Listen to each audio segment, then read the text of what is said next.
মা পরিমণির প্রশংসায় অপু বিশ্বাস। পরিমণিকে নিয়ে অবাক করা কথা বলল ঢালিউড কুইন অপু বিশ্বাস। পরিমণিকে নিয়ে একই বলল অপু। প্রিয় ভিউয়ার্স, এই বিষয়ে বিস্তারিত জানতে সম্পূর্ণ ভিডিওটি না টেনে দেখতে থাকুন। ঢাকাই সিনেমার দুই চিত্রনায়িকা অপু বিশ্বাস ও পরিমণি ব্যক্তি জীবনে দুজনেরই বেশ ভালো সম্পর্ক।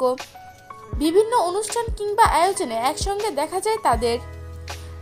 পরিমণির ছেলের জন্মদিনে অপু বিশ্বাস গিফট দিচ্ছেন, আবার অপুর ছেলের জন্মদিনে হাজির হয়ে পরি সারপ্রাইজ দিচ্ছেন। এমন বহু ঘটনা হয়েছে এই দুই নায়িকার মধ্যে। বিশেষ করে দুজনেই নিজেদের দুঃসময় একে অন্যকে পাশে পেয়েছেন। পরিমণির নানার মৃত্যুর খবরে হাসপাতালে ছুটে গিয়েছিলেন অপু বিশ্বাস। আবার অপুর কোনো দুঃসংবাদ কিংবা সুসংবাদেও পরিমণির উপস্থিতি দেখা মিলেছে, যে কারণে এবার অপু বিশ্বাসের কণ্ঠেও শোনা গেল পরীকে নিয়ে প্রশংসা। সম্প্রতি একটি সংবাদ মাধ্যমে সাক্ষাৎকার দিয়েছিলেন অপু, যেখানে পরিমণিকে নিয়ে প্রশ্নের মুখে পড়তে হয় এই নায়িকাকে। উপস্থাপক অপুকে প্রশ্ন করেন তার দৃষ্টিতে পরি কেমন। জবাবে এই নায়িকা বলেন, আগে পরি কি ছিল আমি জানি না, ব্যাখ্যাও দিতে চাই না।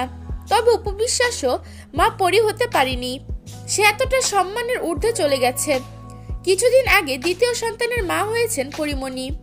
পুত্র সন্তান পূর্ণের পর কন্যা সন্তান দত্তক নিয়েছেন তিনি।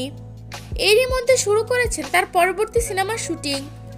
খুব শীঘ্রই রঙ্গিলা কিতাব নামে একটি ওয়েব সিরিজ দেখা যাবে এই নায়িকাকে। অন্যদিকে বর্তমানে সিনেমার চেয়ে নিজের ব্যবসা নিয়ে ব্যস্ত সময় পার করছেন ঢালিউড কুইন অপু বিশ্বাস। পাশাপাশি সময় দিচ্ছেন ছেলে আব্রাহাম খান জয়কে। খুব শীঘ্রই এই নায়িকা নতুন সিনেমার শুটিং শুরু করবেন বলে জানিয়েছেন।